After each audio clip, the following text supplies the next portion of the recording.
So, anyways, let's jump into the call review, um, or a call breakdown.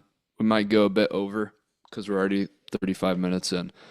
But for some context, this is actually one of our clients, Andy.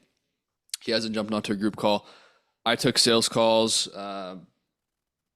for a couple days because of Thanksgiving. Daniel was out, so I hopped back in and got a massive wife objection. I'm going to show you guys from the top of the sales call down to pitching price to objection handling, how there's like a thin thread that runs all the way from the top down to the bottom, and how everything is kind of interconnected and meshed together. So that way I can prepare myself for a close, and I'll break down all of it. But as I'm explaining, you guys will notice in the beginning stuff that I'm saying that is preparing me to handle the wife objection at the end of the call. So it's going to be fun. Hello? And I'm going to adjust my audio back to the computer here too. There we go. Can you hear me? Hello, it's Andy, right? Yes, sir. How you doing? Good. Good to meet you, man. Yeah, good. No, finally good. It's finally meet you. Yeah. How's your day going so far? Busy with Thanksgiving? It was busy yesterday. So right here, it's just rapport, get to know him, establish a connection, and then immediately you'll see me go into the agenda. And if you guys have studied the closer script, I mean it's super textbook, super close to the script. Obviously Thanksgiving, but today I was just coming down from the office because I'm here at work at my current job. Cool, man. Where are you based out of? Right now I'm in Houston, but we're trying to get back to Orlando because that's where we're from New York, but we pretty much grew up in Orlando, so that's where we're trying to get back to. Cool, man. I'm from Indiana, so not as exciting as Florida or Houston or New York, but yeah, I never very, very bland out here. Just a whole lot of cornfields and cows and quiet. But you like it when you grow up here. Yeah, I was gonna say home is home, you know. Yeah, so I get cool, it. man. Well, is now still a good time? You're not driving or anything? No, I'm feeling. Okay, cool, man. We can jump right in if you're ready. I know we're on time today. Yeah, I'm ready. All right, cool. So Andy, pretty much the way I like to run these calls, it's very simple, very straightforward. I don't have Even this small comment right here is like, still good on time, you're not driving or anything. I'm making sure that I have his full attention before I jump in. You'll never see me take a sales call with someone who's driving, or they're up and walking around, or they're doing stuff in the kitchen. Don't take sales calls with people that aren't giving you their full attention. Cool, man. Well, we can jump right in if you're ready. I know we're on time today. Then getting his permission to jump in, he says yes, and then I immediately go to the agenda. Yeah, I'm ready. All right, cool. So Andy, pretty much the way I like to run these calls, it's very simple, very straightforward. I don't have a fancy presentation or anything to cover today. My main goal is just to learn a little bit more about you. I know you left some answers on your application that you filled out a couple days ago, so I've got a decent understanding. This is on 2x speed, and you guys are able to read the transcript. Are you guys able to follow along pretty well? I just have it on 2x because we're almost out of time. But is it understandable? 1.5 would be better. For my older guys out there. Yeah. I'm with you, Steven. I'm with you, brother. Yeah, I don't think we mind if you go over a little bit. Yep. Yeah. Okay, cool. Understanding. Are you guys good on time if we go over a bit so we can Yeah. finish this whole call? Yeah. Yeah, we're good. All right, awesome. You know where you're coming from, but I have a couple of questions I want to ask you to get a clear We're on 1.5 now, by the way. situation on what you're doing currently, what are your goals, where do you want to get to, and then most importantly, like what's stopping you from getting there on your own, and if there's an opportunity for us to help you with that. So after we cover all of that, if it seems like there is an opportunity for us to help you with what we've got going on at KCA, I can walk you through exactly what that entails, build out a custom week by week game plan for you on how we can help. Again, if the opportunity is there, and that'll all be towards the end of the call. But if we go through, everything seems like a great fit on both sides. What we'll do at the end of the calls, we'll just onboard you and start helping you right away. If for whatever reason you're not a fit, or I just don't think you need our help, worst case scenario, I can give you a couple pointers, and we save ourselves some time. Yes. So much stuff being sub-communicated right here, right? So the agenda, like it seems like it's a couple lines, but if your agenda is off, you're gonna butcher your sales call, right? So right here, I'm letting them know. Today, what I'm going to be doing is I'm going to be asking you a couple of questions, right? You reached out to us. I've got a decent understanding where you're coming from, right? Implying that he reached out to us, not the other way around, okay? I'm going to ask him a couple of questions, meaning that I'm going to be the one that's doing questions and not him, okay? And then I'm pretty much going to let him know, hey, after I get done asking you some questions, if I think we can help you, not if you think we can help, or not if you think that we're a fit. So I'm literally right here. I'm presenting my status as a lot higher than his right now. And it's incredibly important that your prospects see you as you're in a position of authority, right? So I'm letting them know, I'm going to ask you some questions. If you're a fit, I'll make you an offer, okay? And if I make you an offer at the end of the call, if you're a fit, we'll get you onboarded. I'm assuming the sale, okay? At the end of the call, if you're a fit, we'll get you onboarded. And if for whatever reason, if I don't think you're a fit, I'll let you know, and I'm going to deny you, right? Not the other way around. And so if for whatever reason, I give you an offer and you say no, it's your loss. I've got a bunch of other people that I'm going to be speaking to that are looking for the exact same thing. there's all that sub communication going on that is going to make the rest of the call seem a lot more fluid. And so that's why it's extremely important for when you're setting the agenda to just go verbatim off of what's there. Like, this is like 5 to 10,000 calls worth of data. This is what works best when you're laying down the agenda. And then I'm just saying, hey, does that sound fair enough? He says, cool, agrees, and we move on from there. That sound fair enough? Sounds good. Cool, man. So like I said, Andy, I've got a brief understanding on, kind of where you're at right now based on your application, but I'd like to hear just straight from you. Tell me a little bit about yourself. What does the last 6 to 12 months look like for you? And ultimately, what made you want to book a call today? Yeah. I'm from New York. I moved to Orlando when I was like 6, and now we're living here. Me and my wife and I are living in Houston, with our newborn. Well, he's going to be 2 next year. Congrats, dude. Me and my wife have one on the way. Oh, awesome, man! Congrats. Yeah, she's in the thick of it, like 10 weeks pregnant right now. So Yeah. have all the nausea, all the puking, and everything. Yeah. No, it's rough, but just How old's your kiddo? he is 1.5. Okay, cool, Yeah. man. So you're a bit further along. Yeah, we're a bit further along for sure. So, but yeah, so yeah, sorry, I lost track. So yeah, we're there. We're currently here in Houston. We're trying to get back to Orlando. Home is home. Yep. And right here, from like to the point to where asking like, hey, what made you want to reach out to me, asking my next question, this is where I'm going to find the exact reason of why he's on the call. And so there's going to be a bunch of talking in my mind. I'm going to be sifting through everything and just cherry picking things that I want to talk about. Over there. But we're getting settled here pretty nice. Right now I currently work with a regional airline underneath United Airlines. I'm a records maintenance technician. I don't actually work on the planes. I just deal with the paperwork. And the past 12 months have been us learning as parents, and then just like a financial strain. And so we're just trying to get out of that. When we were pregnant, I was working with her. She was doing a marketing agency. Like, it was like we owned it. But when she got pregnant, she just got too sick to work, and she was like the brains of everything. And I was doing stuff operationally. So we just kind of have a loss of income there, because a few months before that, I had got laid off at my job. But we're asking God, like, what we're going to do, because I could have got promoted, but I was already planning on leaving. And then sure enough, I got promoted in the same day and fired in the same day. Like, they let go of the entire department. So it was just crazy. So I'm like, okay, thank you, God. So then we just started working with her, like, pretty much full time. And we were doing really well. And then we got pregnant and she just couldn't work anymore. So we got into a decent amount of debt after that, because I was trying to apply and I just could not land anything. So we moved over to Houston, stayed with her parents, my in-laws. And we finally moved out in our own place. But I'm working like 60-hour weeks and just trying, like, barely making it by, like literally barely making it. If not, we're slightly like in the negative. And I have to still put some things on credit that come up, or it's just we budget, but like it's just not enough. So I'm looking for a new job. So when I ran into the ad, it kind of brought me here, and I just thought I'd just kind of take a whim on it. I have some background in sales with the marketing agency, as well as like just selling life insurance here and there when I did. But what I hated about it was like the cold calling. That was absolutely terrible. But I loved the sit downs. Once I finally got to sit down with people, I did that part. So I think after I think his name is Felix, sent me the link to what you guys do, and saw that you guys don't do any cold calling, and it's just presentation. And I like the analogy about being a doctor, and like these patients coming in. That's what I've always liked, because I also have a background in medical, because I was a medical assistant for a little bit. So it just kind of hit certain areas and pieces for me where I was like, yeah, I definitely would be comfortable, and I think I would excel. The only thing right now is really just financially how I would afford it, or what that might look like. But I know we'll probably talk about that at the end of the call. So what's his primary reason why he's on the call, guys? Like, he's given us so much, but as closers or as setters, when we're put in this situation, we have to be able to take everything the prospect is saying, filter out all the junk, and be able to identify the real reasons. So why is he on the call? Finances. Certainty. Yeah, time, money. Yeah, like all of them, right? Finances, certainty, flexibility, like he's working 60 hours a week. So like, out of him talking for the last 3 minutes, I already know what I'm going to be talking about for the next 30 minutes in the call. Does that make sense? Mm-hmm. Yeah. But that's kind of the background of what the past 6 to 12 months has looked like. Cool, man. Yeah. So appreciate you sharing that, dude. So, And then also, if you notice right here what he's saying the only thing right now is really just financially how I would afford it. So we're 8 minutes into the call, and he's already worried about the finances or the investment of what it is to get into the program, right? It's extremely important for those of you that are going to be in closing. It's extremely important that you address certain walls that prospects might be thrown up before you dive in, because if you don't address it, then all they're going to be thinking about in the back of their head is finances, get to the point, right?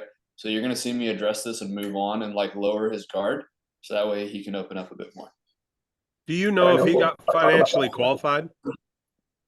So By a this setter? guy was I don't quite remember, Okay. but usually people aren't able to book on the calendar if they're not financially qualified. Okay. Because I know when I came in, I didn't get financially qualified. When they threw the number at me, that was the first time I ever heard any numbers. Yeah, I mean, it depends on what marketing channel that he went through, but typically there's some questions on the type form where you're able to kind of understand of like, Okay. does I this just person wondered. have a job? What do they make? You know, all that good stuff. Right. Yeah. But that's just kind of the background of what the past 6 to 12 months has looked like. Cool, man. Yeah. So appreciate you sharing that, dude. So what it sounds like, I'm just taking some mental notes as we go. But what you're saying is, obviously, you had a baby's 1.5 years old. When your wife got pregnant, obviously, I mean, I'm going through it right now. I'm like working and taking care of my wife at the same time. It's hard. So Yeah. she had to quit her job, obviously, because pregnancy's tough, right? And so you had to take on, I mean, not having that part of the income. I'm assuming you guys had to have two incomes to survive. It's kind of hard. And I'm just mirroring him right here to let him know, hey, dude, I'm listening to you.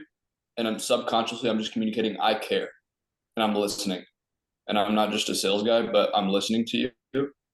And I'm going to try my best to help you. That's what I'm implying when I'm repeating what he's saying. So you guys started going to debt, moved in with family. Are you still living with family right now? No, we just moved out maybe in August. We moved out. Okay. Okay. So from there, long story short, now you're in a position to where you're kind of working 60 hours a week to just get by. Is that right? Yeah. Okay. Cool, man. That makes sense. Now, with what you're doing right now, I know you said you're an aviation records technician. Is that more of like a labor job? No, it's not. Just a bunch of paperwork every single day. Bunch of paperwork every single day. Okay. Cool, man. Well, I'd love to see if we can help you. And from what it sounds like, it's like obviously, you're in a tight spot financially. You want to be able to learn how to make more money, but obviously to be able to do that, it costs money, right? So I can tell that, finances is probably a big burden of like, oh, this company seems great, they can help me, but there's obviously a cost to it. What I'll tell you, man, is if we get to the end of the call and I actually think we can help you, don't worry about it. I've got ways where we can help you get started if it actually means I can help you start. So don't worry about that too much. I just want to see if we can help you first. So you see what I did there? I said, hey, dude, you've got this That's idea so good. of like, you've got this idea of cost in your head. And like, if you just keep on thinking about that, we're never even going to be able to find out if we can help you in the first place. So how about we focus on this? I'm going to ask you a couple of questions and see if we can help. Worst case scenario, if it seems like we can help you, and at the end of the call that, putting up the full investment all at once is a big burden for you, I can help you out, right?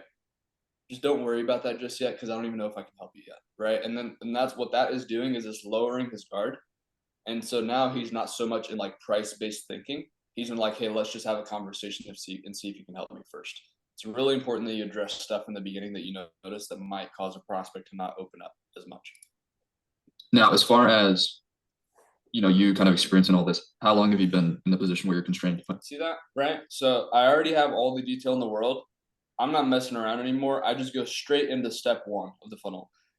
And if you listen closely, guys, you'll see me hit every single step of the funnel: duration, frequency, effect, feeling, consequence, in order. Like the stuff that we're teaching is exactly how I run sales calls. It's exactly how Daniel runs sales calls. And it's exactly how we have over 120 members in this community, right? It's like, and for every other business too, they have a similar process like this. If you know it and you're able to identify prospects' pain points relatively quickly, and you know how to get them to go to a buying decision, it's extremely easy to enroll clients Financially, and there's been a bit of uncertainty going on. Yeah. Since we got pregnant, so Just want to see if we can help you first. Okay. I'm sorry, I don't know if that answered the question. Oh, yeah, that makes sense. And then how much do you know about Andy, the e-learning industry, the high ticket sales? So I'm gonna skip a little bit to the frequency, because right here I'm just kind of explaining to him about how the industry works.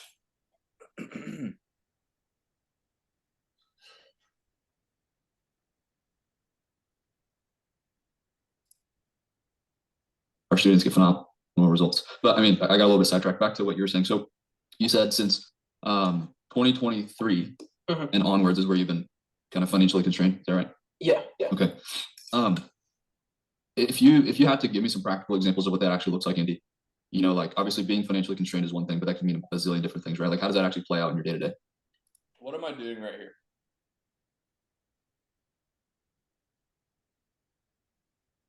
Anybody can speak up. Having him soaking in that pain. I'm having him paint out a picture of what it actually looks like, right? Because the thing about the human body, guys, is if you actually study psychology, the human brain can't tell the difference between its imagination or the nervous system, actually, if you want to get super specific, the nervous system can't tell the difference between what's going on up here and real life, right? A good way to think about it is if you think back to a super embarrassing moment that you've ever had, you might start to feel blood flowing to your face, right? Even though you're not embarrassed anymore, it might come to your face and you might feel that embarrassment in that moment and blood might rush to your face. You might start getting red. That's because your nervous system can't tell the difference. And when we use that to our power to help a prospect paint out what that actually looks like, there's internal pressure being built in that moment. Does that make sense? So that's why I'm asking, like, hey, can you give me a practical example of what that actually looks like?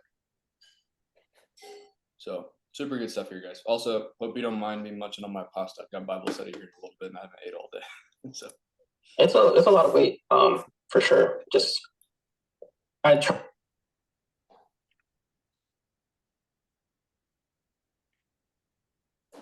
Like, how does that actually play out in your day to day? I mean, really just budgeting to the T of like, making sure that we're cooking a little bit extra to bring lunch to work. Really like checking with each other, like approving of purchases, like food. Like sometimes she's out with the baby and she has to, she's not gonna be back home in time to feed him. So we end up, they end up eating out anyway. Even through like the drive-through, like every little thing adds up. So it's just really counting every dollar, and really trying to make it work. I mean, to be completely, vulnerable, like there's a nonprofit with my company that I was able to get rent paid like last month because we were just short because my wife had some like health problems come up, so I had to work a little less. Like I can't afford to not work 60 hours a week. And yet between the sleep or lack of sleep rather, and then some of the health problems, I still end up being short by like, sometimes 10 or 5 hours. And like that little bit really does hurt, So yeah, I mean, that's just kind of what it looks like on a day to day, just counting every single dollar and seeing what's worth it and what's not. Do I have your permission to ask you some tough questions to get on like a intimate level here? Sure. Okay. How often is your day? I mean, how often is it? what step am I going into right here, guys?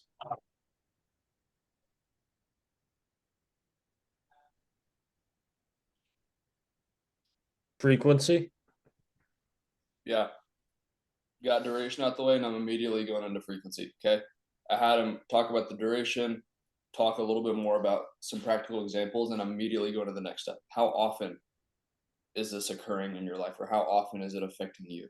Is your life and your how often is your day? I mean, how often is your life and your wife's life and your kids' life being impacted because of this financial uncertainty?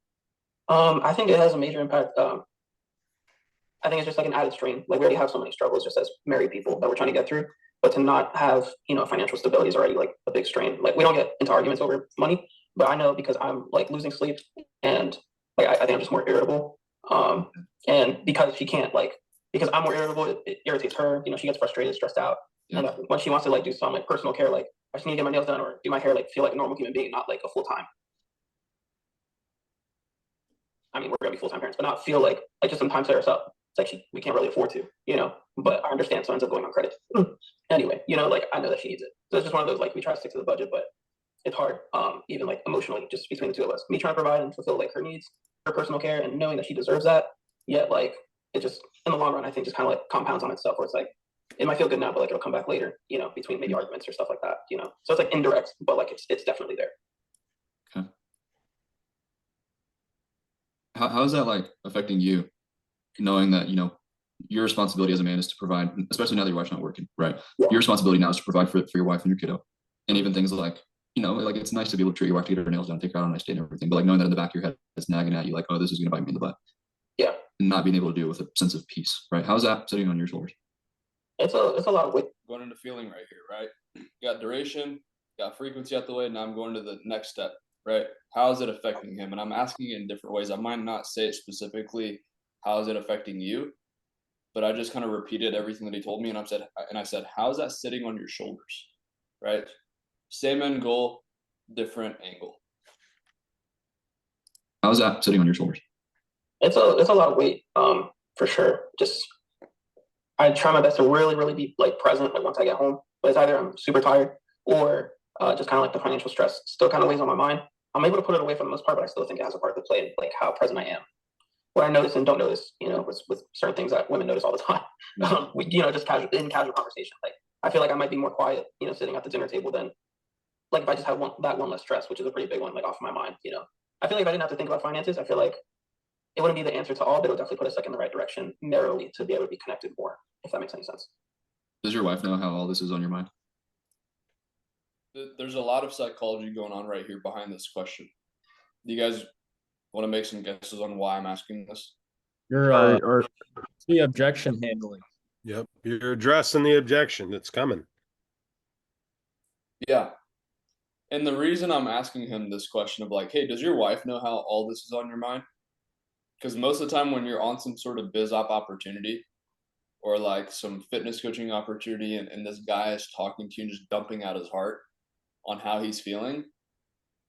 I mean, for most people, it's like, in marriage, obviously you're supposed to like, be completely vulnerable with people or with your spouse.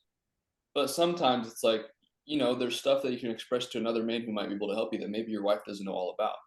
And so right here, like he's admitting to me, my wife doesn't actually know everything that I'm telling you right now. She doesn't know the severity of the problem that's going on.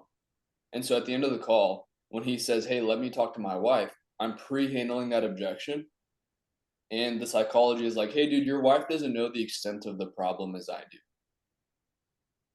Your wife doesn't know the reasons that you have of wanting to do something like this. And so that even this one question right here, I'm thinking about the end of the call and thinking of what questions can I ask right now that are going to help me handle that objection later. Does that make sense, guys? yeah. Does your wife know how all this is on your mind?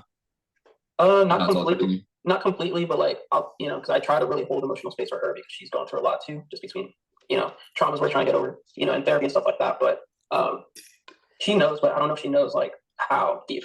Because I really try to reserve like space for her, and I just try to take everything to the Lord and really just lean on other people, as well. So she knows, but not. I don't think to the extent that like I've shared with you, if that makes any sense. Okay. Well, I appreciate you sharing that, dude. Like it's tough. Yeah. I mean, and on top of that, like you being gone 60 hours a week, I'm sure that you're probably missing out on things. This is an assumption, right? That he's missing out on things, but I have enough data to assume. So that's why I'm doing that. I mean, and on top of that, like, because I mean, I've taken personally over 5,000 of these calls. I've been in the space a while, and I hear it from people working 40 hours a week that they're missing out on a lot. So what's that look like for you? What do you feel like being gone 60 hours a week takes away from other areas of your life? I would say I'm in a pretty unique situation. I feel like I'm actually able, thankfully, to be pretty present. But I'm just tired. Like the hours add up. So like I work 4 to 4, on purpose so that I don't miss time. But I'm almost at some point, like some weeks I'm really good, but then that following week I'm like, I feel like a zombie, like I'm literally functioning off of like 4 hours of sleep, pretty much every single day.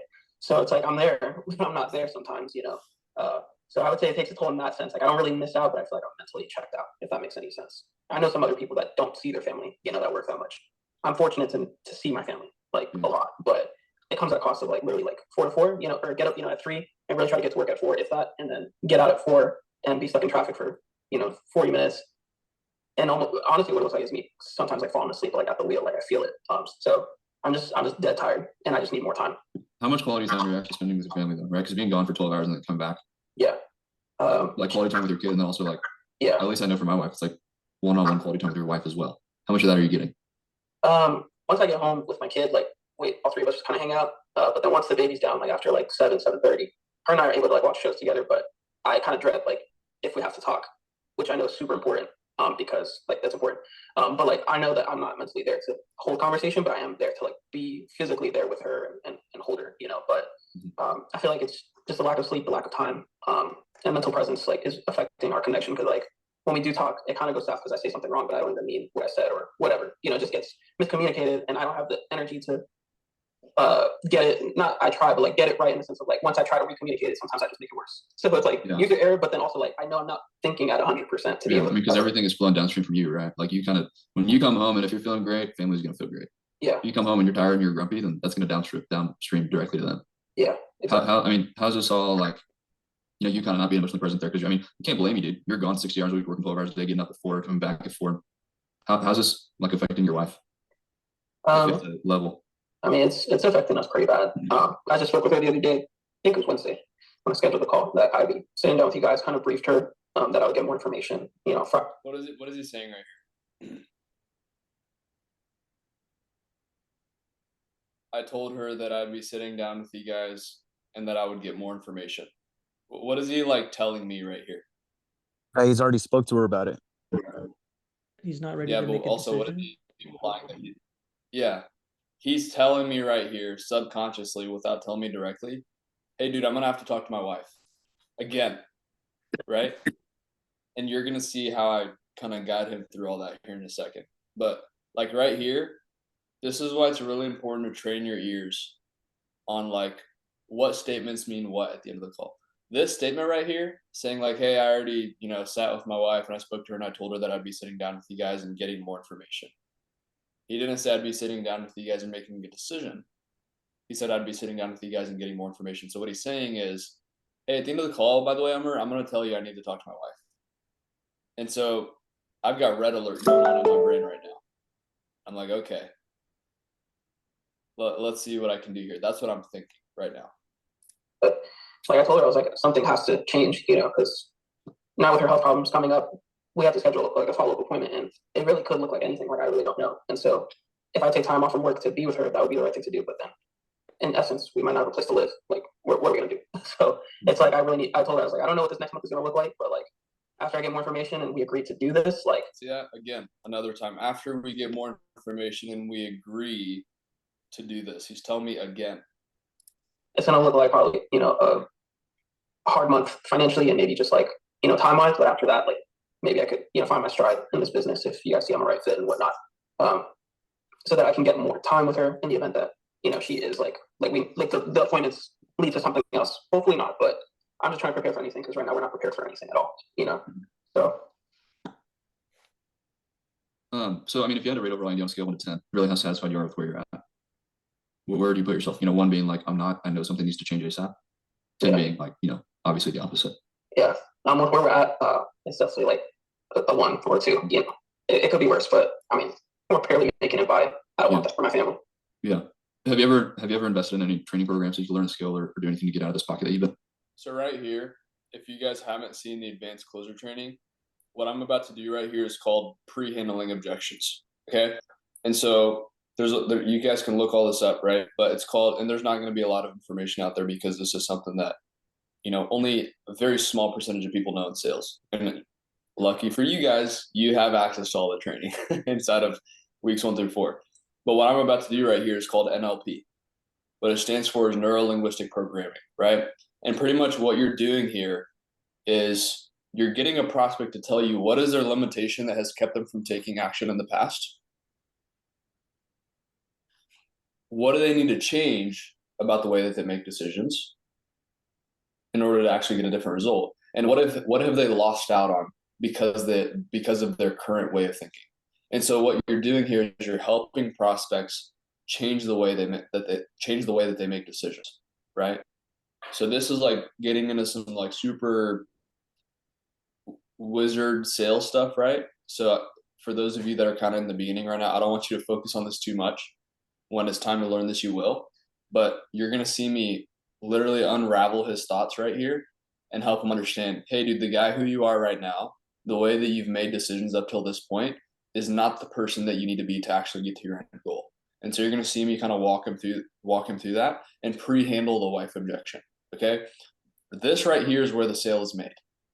You're going to see me pre-handle the wife objection. He still gives me a wife objection at the end of the call, but it's way easier to get over because of this section right here. So pay close attention. Yeah. Have you ever invested in any training programs to learn a skill or do anything to get out of this pocket that you've been in? We've talked about it, but it's always been like the sacrifice of money and time and the uncertainty afterwards. Sometimes like those tech startups and stuff like that. So, I have in the past for life insurance, for getting my licenses and stuff like that. But something like this in particular, we've talked about, but no. But I think what I do like about KCA is the fact that it's a 6-week program, correct? 90 days. 90 days? Okay, 90 days. So either way, 12 weeks. So either way, it's not too bad in comparison to, other things that we've looked at investing into for the long term. We just couldn't seem to justify anything else. I don't know what it looks like for here in particular, but 12 weeks, it looks so much more doable than, What is his limitation, guys?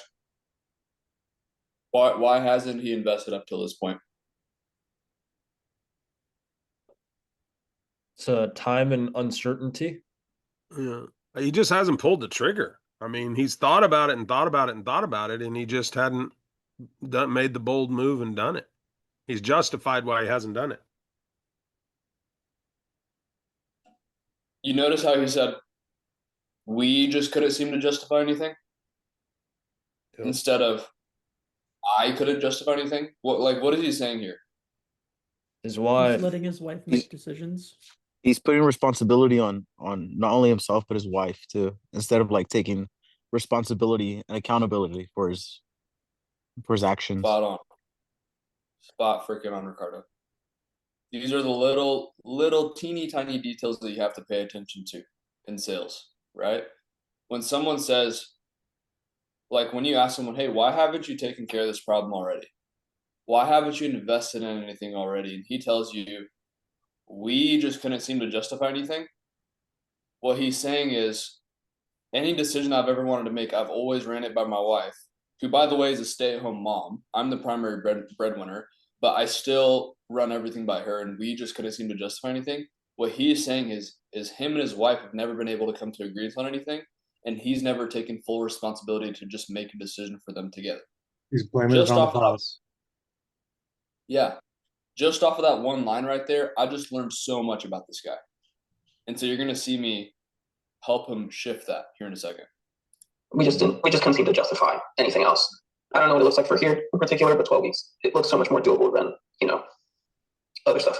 Yeah.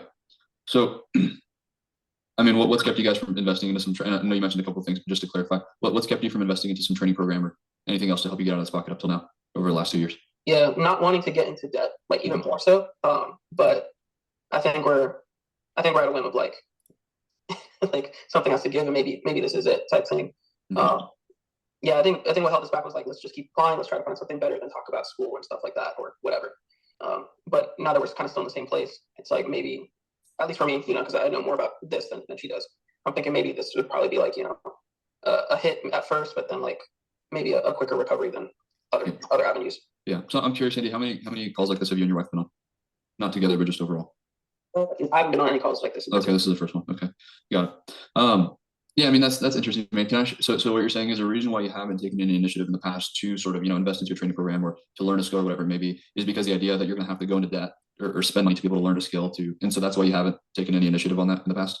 Yeah, it's more so been the time too. Like sometimes the money wasn't the issue, even though we would go more into debt. It was more so like we're going to spend the money and be in that debt, and I won't be able to recover that until like the next year, if that makes any sense. Yeah, it's interesting, man. Can I share a perspective with you on that? Because I hear that quite a bit, actually. Sure. Yeah. So do you feel like there's maybe been other people who have been in a similar situation like yours, right? Maybe worse. They're constrained financially, they got a family they need to provide for. Maybe they're also working 50, 60, 70 hours a week. And, but they still manage to figure out a way to get resourceful or find the money necessary or invest or make the time necessary to actually get to their end goal despite their limitations. Yeah, definitely heard stories like that. Right here, he just invalidated his excuse. Got him. Right? And this is textbook. What I'm saying is exactly word for word on the script, right? But what he told me, hey, Umar, the reason why I haven't invested into the past is because of time, money, and also my wife and I haven't been able to come to agreements. And I just asked him, hey, do you feel like there's been other people who have had the same limitations, but they still did it? And he says, yes. What does that mean? What does that mean to what he just said then, guys? He said, I have these limitations, but I've also heard of other people who have had the limitations and done it. He's saying it's not possible. No, he hasn't manned up yet. He's invalidating his excuse from earlier. Right? Mm-hmm. It's kind of like saying, what's a good comparison I can make? It's kind of like saying the reason why this is, I don't know why I thought of this. Funny example. Like say if you're talking to a bowler. Oh, the reason why I've never gotten a strike before is because I have a big thumb and it doesn't fit into the bowling ball. Oh, what if there's a guy right next to you that also has a big thumb but he gets a strike? That means your thumb isn't the problem.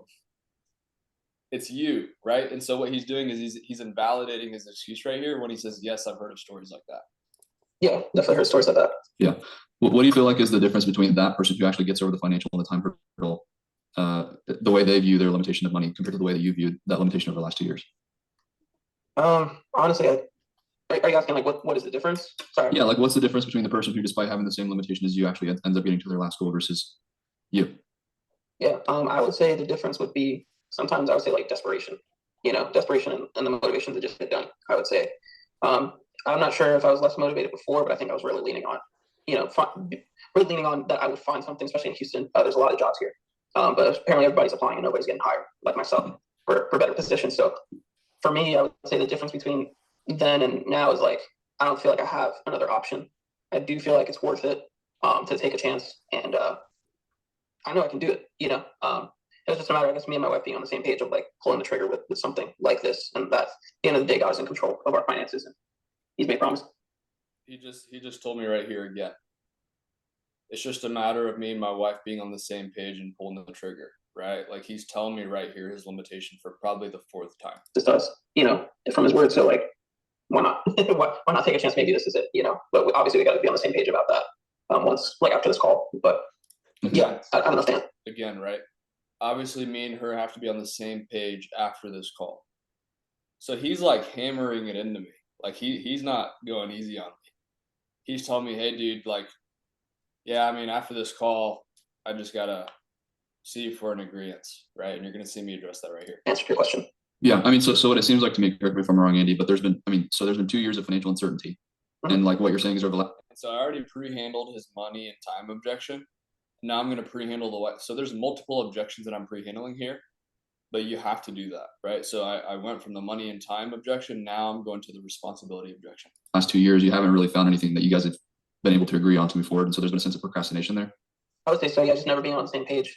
Whether it's going to take time away from the family, whereas for me, like I'm always thinking like long-term gain. For her, I think she's very like short-term sometimes, but I think as we're living life and living life the way that we are, I think she's starting to come to realize like some things just take sacrifices. So I would say it's trying to be serving to my wife, I think, is now in a way paying off of like she's like, yeah, we can keep doing this. Like I think we're slowly becoming on the same page of like reality. So it's like a combination of like procrastination and uncertainty, and that's why you guys haven't been able to be on the same page. Yeah, I would say so. Yeah. Yeah, so it's interesting, Andy. Like right here, there's typically 2 types of personas from what I've seen. Like the difference between the people who struggle with the same thing and eventually end up being in a completely different spot 6 months from now or 12 months from now, versus the ones that kind of get in their own way, is based on how you make decisions here, right? So would you say that the mindset that you've had around procrastination and uncertainty has played a role in the way that you make decisions up to this point and has brought you to where you are? So the reason I'm asking him this question of like, hey, would you say your mindset has played a role in bringing you to where you are today, is because when he says yes, which he does, he's admitting to me in that point that, hey, my mindset right now is what I need to think like if I want to make progress, if I want to move closer towards my goal, right? And so at the end of the call, if he tells me I need to talk to my wife, which he does do that, then right there, he's immediately like, before I even say a word, he's going to know in himself, oh crap, I'm making decisions like the guy who I've been for the last 20 years, right? So that's the psychology of this question right here.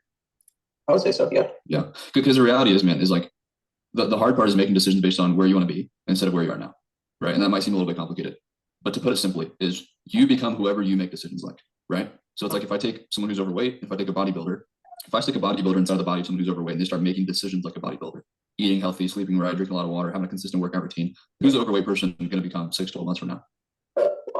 Right? And what if we do the inverse? What happens to the bodybuilder if they start making decisions like someone who's overweight? They'll become overweight. Yeah. So it's like, if you want to get to the point to where you can have that financial certainty and you can take initiative, you got to make decisions like that person, right? So in this situation, there's typically 2 types of people, right? Kind of where you've been stuck for the last 2 years is you and your wife haven't been able to come to an agreement on what needs to change to be able to get to the next step, to be able to get out of this pocket, because there's been some fear, there's been some uncertainty, and that's why you guys haven't been able to get to the right stage, right? But then on the other hand, there's another version of you or another person just like you who, and this might be kind of hard to hear. Do I have a second to hold you accountable here? You can do whatever you want. Right here, I'm about to hammer it into his head, right? So I'm even asking him like, hey, do I have your permission to hold you accountable here? And he's gonna say yes. And so what that's giving me is permission to like be tough on him here for a second. But this right here is where the reframe is happening. Do I have a second to hold you accountable here? And I'm selling an identity, right?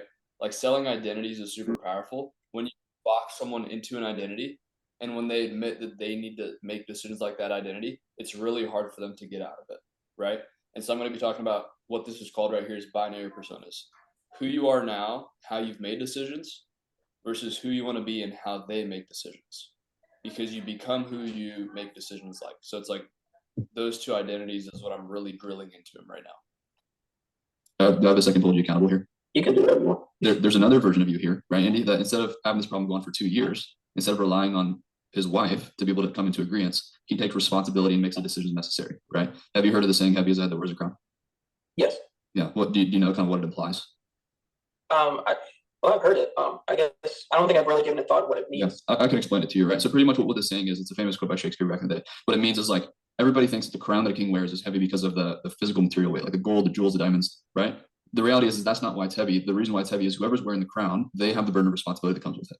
And what happens is as soon as we take that crown off and we put it onto someone like our wife, right? For example, our wife, what we're doing is we're taking ourselves out of full control of outcomes moving forward. So, there's one person who continues to be stuck for 2 years that isn't able to come to agreement because he takes that crown and he shifts it off, versus another person who, instead of being in the same spot for 2 years, he takes responsibility, makes sacrifices, and makes decisions to be able to lead the family to ultimately get them to where they want to go. And instead of being stuck on procrastination, he busts through it and he takes responsibility despite having uncertainty and leads into it, right? Which one of those two people do you feel like is in a better position to actually get to their end goal? The one who takes responsibility, or the one that always wants to try and be in agreement to someone else? Yeah, definitely the one that takes responsibility. Yeah. So what do you feel like is the shift that we need to make in our mindset, Andy, when it comes to responsibilities or uncertainty here? So that way we're not in the same position for another 2 years. I think the shift is really just kind of taking on, realizing the weight that I've been shifting away from me and putting it back like on my shoulders where they belong. And Boom! That is where the sale is made, right? Like, we just got him to say like, hey, I need to talk to my wife. I need to talk to my wife. I need to talk to my wife. And I haven't been able to do anything because we've never been in agreement to, oh shoot, I need to realize that I've been putting this responsibility on her and I need to put it back on my shoulders. This is where he got closed. It's not the end of the call. It's right here. Does that make sense? Yeah. That was beautiful. Indeed. Almost as beautiful as David's ginger hair. It is beautiful. Not even close. Not even close. even 6 months from now, What do you feel like you've lost out on, Andy, because you haven't properly taken? And so I'm consequencing him here, right? What have you lost out on because you haven't been taking responsibility? This is boiling internal pressure inside of him. Yeah. What do you feel like you've lost out on, Andy, because you haven't? Because most people don't think to this extent. It's like the opportunity. There's like actual physical loss, and then there's opportunity cost, right? Like, what have you lost out on opportunity-wise because you haven't taken leadership? Properly taken leadership here over the last 2 years. And like what do you feel like you've missed out on, say if you did invest into something 2 years ago and you were at a position where you were not struggling financially? I feel like my missed out on would be, just let's just say 2 years of financial peace, stability, even time, more time spent with my family, intentional time, I would say, with my family, being able to make decisions of traveling. She loves to travel, and we have been able to do a lick of that. I think just I've missed out on what it can feel like in this marriage to be a provider. We came in with 2 incomes, dropped down to 1, dropped down to none, and I have not. I mean, I'm providing now, but barely, if that, if you want to call this providing. I don't think I've been able to fully provide, or I don't know the feeling and the responsibility that comes with providing, fully, that my wife has the desire met that she can be a full-time stay-at-home mom. She is right now, but it's coming with strain. It's coming with her still pitching in when she can with like buying and reselling off of Facebook Market. Just I feel like there's just certain things that are on her plate that don't belong there. And I don't have that full pride of being able to know that I provided for my family through and through, Do you feel like you deserve to be able to do that for you? And do you feel like your wife deserves to be able to have that peace of mind and not having to like worry about things and buying and reselling on the side? Yeah, definitely. Yeah. So, I mean, Andy, this might be like tough to think about, but the reality is we have to think about it, right? What happens if you continue to stick with this way of thinking when it comes to responsibility and fear or uncertainty, and you decide to stick with it and nothing changes? Like, where does that leave you a year or 2 from now? Another consequence. Who knows? I don't even want to think about it. It leaves us either in the same spot or worse. Right. Sometimes closers will hear this and they'll just move on. I don't want to think about it, right? The reason why they're saying that is because it's too painful to talk about. But I challenge him here and I'm like, well, no, we're not going to move on. What does that actually look like? My main goal with every single question that I'm asking, guys, is internal pressure, internal pressure, internal pressure. So that way he makes a decision at the end of the call by himself.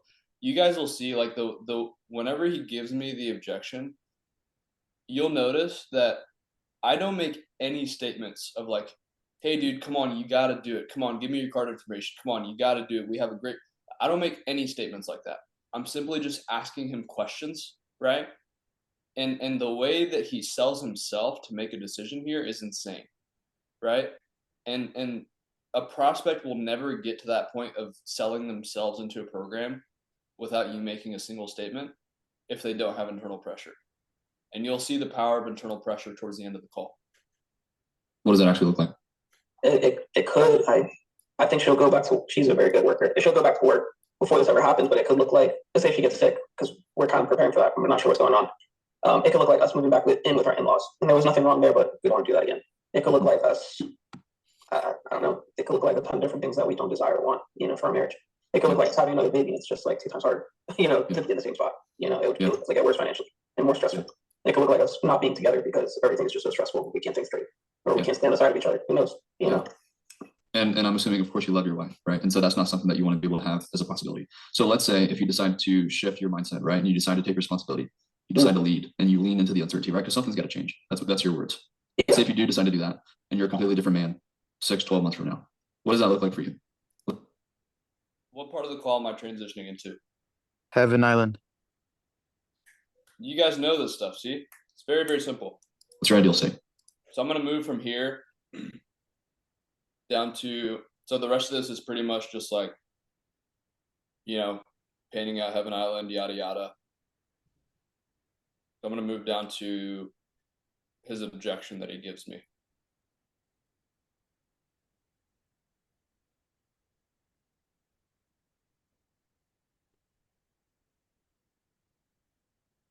$8,800 like off the call, or Yep. like, and then okay, but like if I were to sign him now, it'd be 5,800. Is that what you're saying? Yep. On the call. You guys have like a 24-hour window that you could honor, because the only reason being I can't make financial decisions without consulting with my wife. Uh-oh. What is he doing here? Putting responsibility back on her. Uh-oh. He knows that's a big no-no. And so the entire call, hey dude, I'm gonna have to talk to my wife. I need to talk to my wife. Oh, but also, man, I really just gotta, take responsibility back on my shoulders. But as soon as price drops, oh, I mean, yeah, dude, I really just gotta. But as he's saying this, he's thinking exactly what all of you are thinking right now. Dude, you just talked about how the reason why you are where you are now is because of you not taking leadership. You just said that you need to change that way of thinking.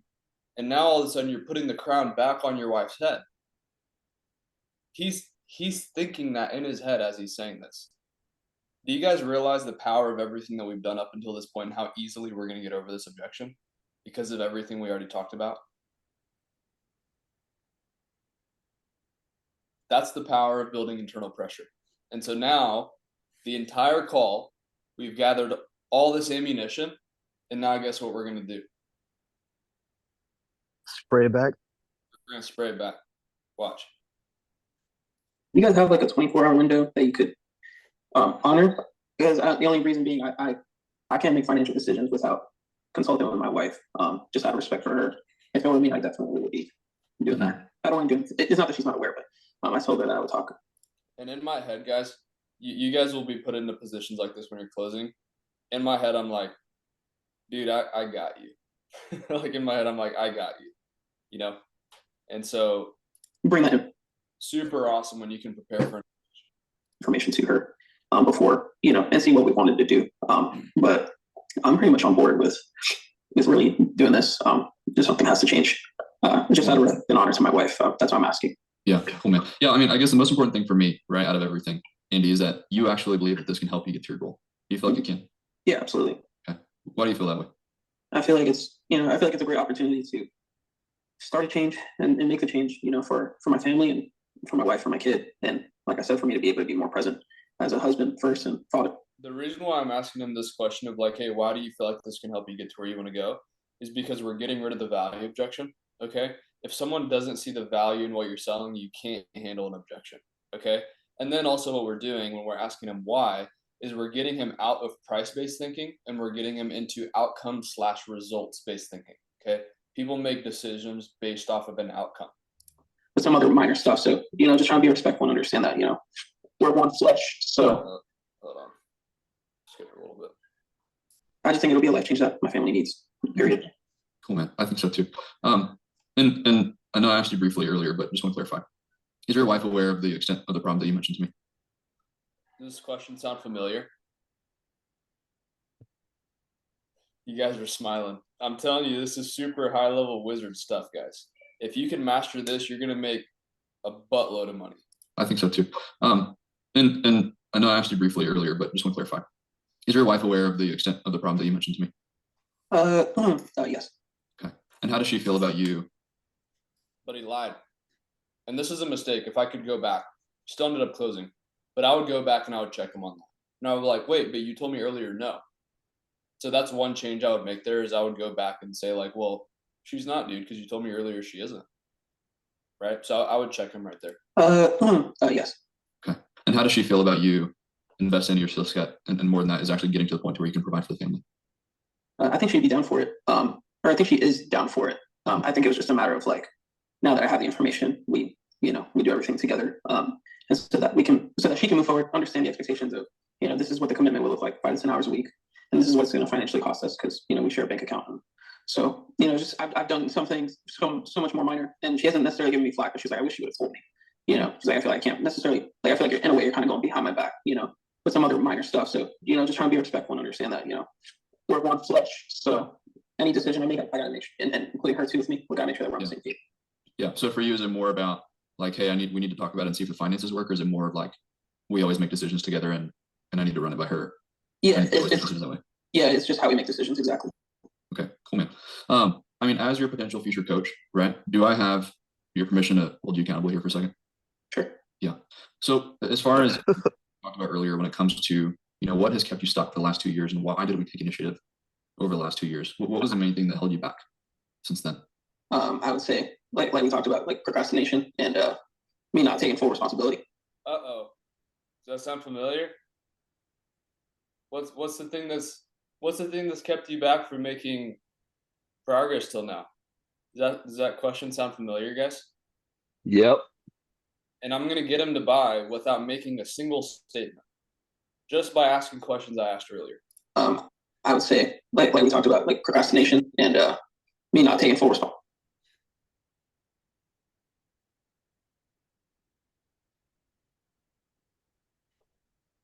Yeah, man. So, I mean, the thing that's kept you kind of where you are over the last 2 years is sticking with the way of thinking that you have now. And I don't blame you, right? And I'm on your team here as I'm walking you through all this stuff. But just like I said before, Andy, is if we want to be a different person, we have to do things differently, right? Because what happens if we continue making decisions based off the mindset that we have now? We discussed it earlier, but what happens if we continue to be and make decisions like the version of Andy that we are now? Does that question sound familiar? Who do we continue to be? We continue to be the over. And he refers back to the example I gave him earlier of the overweight guy. We continue to be the overweight person, basically. Yeah. And in your case, it's not overweight, right? What is it? Where do you end up in the next 6 to 12 months? Just continuously in debt, financial constraint. Yeah, man. And whose responsibility is it for showing up every day, learning the skills, showing up to the coaching calls, not only get you, but also get your family to the point to where you're bringing in $8,000 a month, $10,000 a month, and finally able to overcome this uncertainty from the last 2 years. Ultimately, that's on me. Yeah. Why is it your responsibility though? Well, I mean, it says in the word that, man is to, provide for his family. Obviously, I'm paraphrasing like crazy. Yeah. And two, it's just not, that type of way is not meant to be, on my wife's shoulders. It's meant to be on mine. Yeah. And your wife is the reason why you want to do this, right, Andy? So you can provide, you can get her to that point to where she can feel secure and you can have her do her nails and not be worried about it. That's the reason why you want to do all this, right? Yeah. Yeah. So, I mean, if she's the reason why you want to do this, man, like man to man, you also get in the position where I have a wife, right? Yeah. Your wife can't be the reason that you don't do it, right? Because when you do get to the point to where you're bringing in $8,000 a month, $9,000 a month, and you're able to do the things that you want to do for her, how's she gonna feel then? She's gonna feel great. Yeah. So the thing is, Andy, I don't want you to put that big of a decision on her shoulders. Because the reality is, like, just like we discussed, it's your responsibility, right? But what happens if you do put that crown on her head, kind of like how you have for the last 2 years, and she says no? What happens in a year or two if she says no and you don't do anything and you don't take responsibility here? Yeah, just in the same spot, or even worse. And is that something that you want to settle for? No, I don't. Yeah. So Andy, the version of you, let's just say 12 months from now, or maybe less, the one who is able to provide in the way that he wants to, is able to give his wife an amazing life, his kid an amazing life, What's the decision that he makes here, and how does he actually take responsibility in this moment? So that way you're not in this position again. So what I'm doing here is I'm boxing him into an identity, right? Like earlier on in the call, you'll hear me talk about, hey, the version of who you are right now makes decisions like this. The version of who you want to be makes decisions like this. And he clearly tells me who does what. And so right here, he's being boxed into an identity. And so it's either, hey, I actually make decisions like who I want to be and I get my end result, or I contradict everything that I said for the last hour. It's extremely hard to contradict yourself. What's the decision that he makes here, and how does he actually take responsibility in this moment? So that way you're not in this position again. I would say, I'd say that's a pull trigger. Like it's on me to make that change for our family, in this particular way. Yeah. So what you got to realize, man, is that you're only one step away from becoming that guy. Because just like we said earlier, our actions directly translate into our life and who you become. So if you tell me that you want to be that 8 to 10 grand a month guy and the guy that takes responsibility and he's able to provide, you got to take actions like that guy, right? Yeah. So what does that guy do here? Let's say that guy just makes a call, makes that decision, now. Yeah. So what are you going to do? Put me in the spot here, Omar. You see how he's like, he knows he's there. I haven't made a single statement, guys. Not a single statement. The pressure that he is feeling is a result of everything that he's already said. And also the reason why this is working so well is because I have this delusional level of conviction in what we do that I know for a fact we can help Andy. That's why I'm able to the reason why he's letting me go this far with him and the reason why he's communicating to the depth that he is with me is because based off of the confidence that I'm portraying in what we do, it is overflowing onto him. And he sees this guy has so much confidence in what he does in his program that he wouldn't have that level of confidence if it wasn't true. And so this is overflowing onto him with a combination of all the internal pressure that we've built up towards this point. I'm able to get him to a point to where without even making a simple statement, just by asking questions, he's able to get to the point to where he knows he has to make a decision. Let's say that guy just makes the call, makes that decision, now. Yeah. So what are you going to do? Put me in the spot here, Omar. I guess I want to make the decision to answer your question. The next question is, are you looking for the 5,800 upfront, or are there payment plans? Would you need a payment plan? I definitely would. Cool, man. Well, here's the thing, Andy, is if it comes down to finances and that's the thing that's stopping you, like if you believe that sales can help you get to where you want to go, if you're ready to commit to being the guy necessary to be able to lead your family, and money's the only thing that's stopping you, I don't want that to be the reason why you delay being that guy, right? So I can help you with that. What I can't help you with is committing to making decisions like the leader that you are, that you want to be. Yeah. So is that something that you're committed to if we can figure out a way to help you start? Yeah, absolutely. And so another little micro detail here is most closers, when they say when a prospect will tell them, hey, I'm ready, you have a payment plan, they'll just drop a payment plan immediately. But it's really easy for them to back out if you don't tie them down. So what you want to do is you want to go ahead and box them back into that identity that you talked about earlier. It's like, hey, dude, if finances is the main holdup for you, I can help you with that. What I can't help you with is making decisions like the guy that you want to be. Are you ready to do that and make a change now if I can make something work for you? He says yes. We go through some logistical stuff and he closes, right? So that's the progression of a sales call from top to bottom on if you do a good job at building internal pressure. And pretty much just running through a call like top to bottom, following a basic script that, is proven to work for over 5,000 to 10,000 sales calls.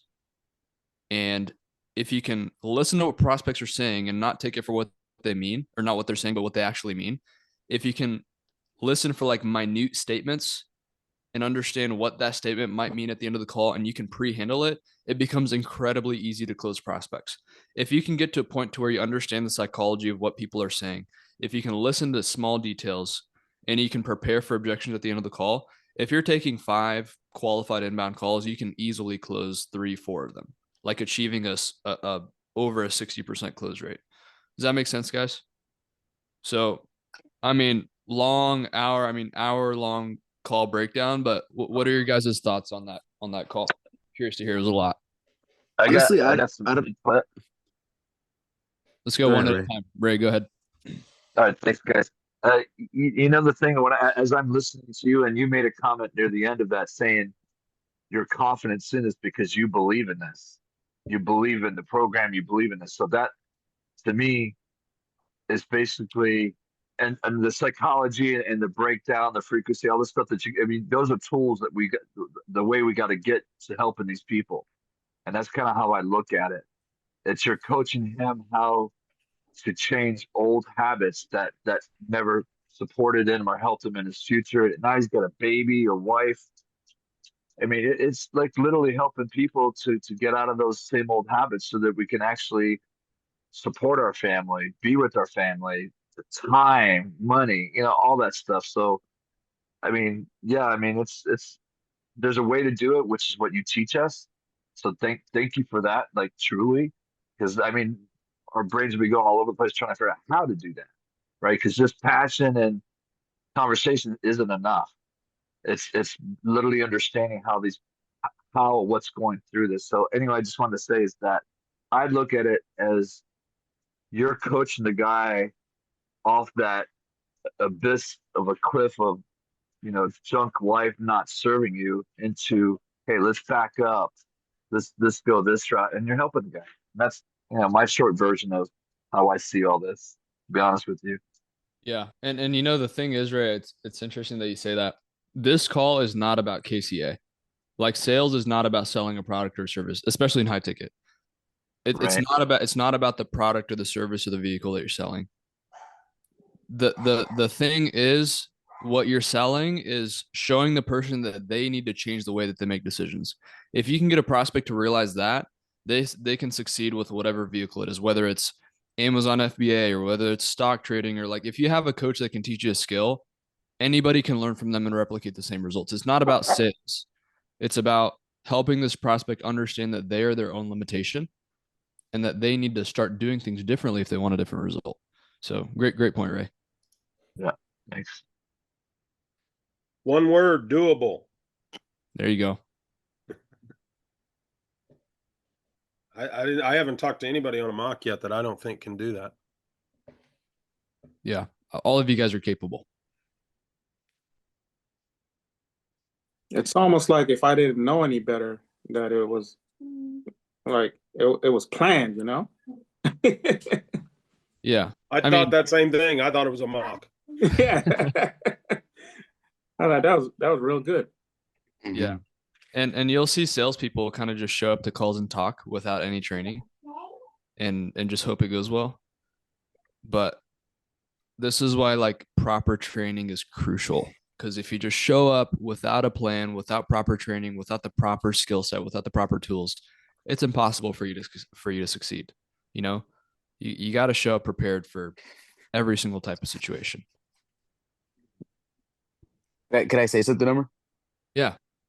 Dude, man, you reviewing that call just gave me, I mean, even myself and I'm pretty sure everybody else in this chat too, I think it just made us more aware of like what's actually possible, because dude, you solved this dude's problems within a span of like an hour, right? And he was waiting.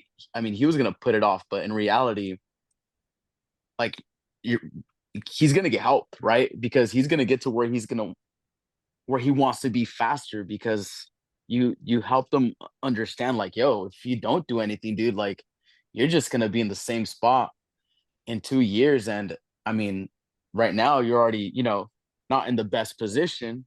And in 2 years, who knows what might happen? You guys might have another kid, life has a weird turn of events. So the fact that you were able to break that down for us so crystal clear, I think it helped. I mean, it helped me out, but I'm pretty sure I could attest for other people too. Like, I'm pretty sure it helped them become more aware of like what we're actually doing here and the psychology behind everything. So man, dude, that was amazing.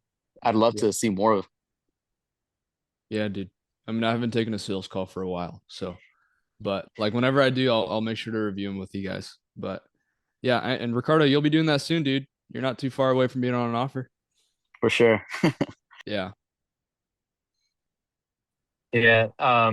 Quick comment of what stood out to me is just better have alignment with what you're doing to have that confidence, because Oh yeah. that was some pretty heavy stuff, dude. And like, Yeah. you know, if you're on a product that isn't, you know, a life changing thing, like those are some heavy heavy hits. Yep. So doing that to somebody, knowing it's for their good, and really believing that and having that. So that's been something I've been pondering about, just like alignment with offers. But this call really solidified that for me, to be able to like what it takes to get over those objections. So that's what stood out. Yeah. Conviction is key, guys. Can't walk people through stuff like that if you know that what you're selling them isn't going to help them, especially after someone shares stuff that deep with you, you know?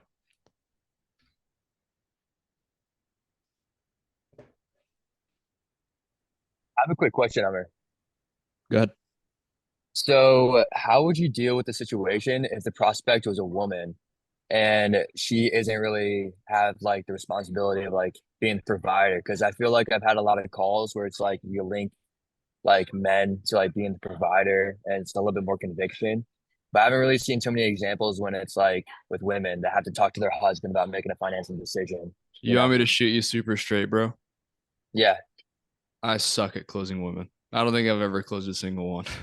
I was gonna say like I had like a call with Shreya, and it really like Dude, messed me up. why do you think Daniel's one that onboarded Shreya? She originally booked onto my calendar and I moved her over to Daniel. I don't know what it is, bro. But yeah, I mean, Shreya, Daniel did a great job. But like, dude, whenever I was selling fitness and I was selling like a 5K year-long fitness coaching program, and whenever like you know, women would tell me I need to talk to my husband, like just being completely frank, dude, I don't know how to get over that. So You I don't know if do you need need to to watch talk to your some. husband. You're correct. For Well, me, 'cause- my thing was like trying to get. I don't have a husband, right? But I have a family who I live with, and so my objection with Daniel was I plan to. I want to first tell them that I'm doing this, and then I'll give you my yes. And so he had to convince me that like it's not up to my family's approval for me to make a decision about my goals, my decisions. Like I have to take ownership, and I have to be willing to take the ownership even if someone disapproves, such as my family. I don't know if that helps, but Yeah. Yeah. I mean, so like if it's a scenario where it's a stay-at-home mom, the husband's a breadwinner, and she gives you the hey, I need to talk to my husband objection, like the best thing that I could think of is going for a deposit, you know, and then be like, maybe book a call with both of them on. Yeah, get a deposit on the call and say like, hey, you know, does your husband support you? What do you think he would think? Yada yada. He would be supportive. Yada yada yada. Right? Okay. So how about we do this, Stacy? I don't know. That's the first name that came to mind for a woman. But like, how about we do this, Stacy? Let's do a deposit of $500. Okay, that way we'll get you in. Okay, and when you talk to your husband tonight at 8 o'clock when he gets back home from work, if he's like, you know, terrified that you spent $500 and then you're going to spend 5K and he's like completely against the decision, worst case scenario, I'll just refund you. Okay. But if you talk to him and he's like supportive of you trying to get into a program to lose 20, 30 pounds and he's all for it, then we'll get you on board. How's that sound? Like I would go in for the deposit, but like there's some situations, Adidia, where like sometimes you might speak with men who are stay-at-home dads and the woman makes all the money, right? Like you will run into situations like that. And you just can't get over that because logistically it's like, you know, they have to run it by the wife because she makes all the money. It's not common, but if you don't know how to handle an objection, I would just try to go in for a deposit. Does that make sense? Gotcha. Yeah. I would Totally. also say if a woman is like willing to sit down and talk to you and like she's ambitious and she has goals and desires, to me it sounds like she's coming from a partnership with her husband where she's given some freedom to think and brainstorm and make decisions for herself. So even just her getting on the call might mean that the kind of women that the program attracts is different than like a woman who has to ask for permission all the time Yep. from her husband. Yep, exactly. And it depends a lot on the offer. Like you could be selling the B2B offer that helps businesses grow. And you might be talking to a woman who's running a multi-million-dollar a year business, and you're not going to get that objection, right? So cool. Yeah, if my fiance wanted to buy a fitness offer to, to stay in shape, I'd be like, yeah, all for it. Go ahead. Yeah. Dallin, I saw you taking a lot of notes, man. I'm curious to hear your thoughts on that call breakdown. Yeah, I had my call. I'm brand new. This is my second call on here. Daniel closed me, I think it was Wednesday. And the reason I was taking tons of notes is because, like, look familiar. Your call with Andy, I mean, yeah, Daniel probably told you, but your call with Andy was pretty much identical to my call with Daniel. I gave him all the exact same objections. I was thinking the exact same way about how I want to change, but don't know how to get there, yada, yada, yada. Daniel had to grab my hand and walk me across, the finish line, basically. And I don't know if this was kosher. I don't know what standard protocol is, but Daniel was super, down to earth and chill about it. And he just said, look, like, I think it's better that your wife, if she really is going to have concerns about this, I think it's better that she hears it from the horse's mouth than, because you may have a preconceived notion of me now, and you might think I'm a pushy salesman or whatever. I don't want your wife to think that, So he was like, let's just hop back on this call in about an hour, get your wife on here, and we'll talk it out. And what's funny is we didn't even need to do that. I talked to my wife, and she said, I trust you. You're the breadwinner. And I was like, oh yeah. So, so we hopped on. Didn't even hop on the call. I just hopped back on with Daniel and was like, yeah, you were right, dude. Well, let's do this. Yeah. But, there you go. Shout out Miss Larson. Yep. Wizardry is right. Excited to know how to do that. Yeah. So, yeah, some prospects, I mean, if like, I feel like the reason why Daniel probably did that to you is because you seem like a pretty straightforward dude. Sometimes like you can tell when someone's bluffing, and that's why you don't want to let him get off the call. And you kind of just want to go for the sale right there. Like for JD, he's probably one of the few people that I've onboarded. I haven't taken calls in forever because Daniels does that now. But JD, like, it was kind of the same as you. He was like, yeah, dude, let me just talk to my wife. And JD seemed super straightforward. Talked to his wife, and he was like, all right, let's get it going. And so there's no like one size fits all approach.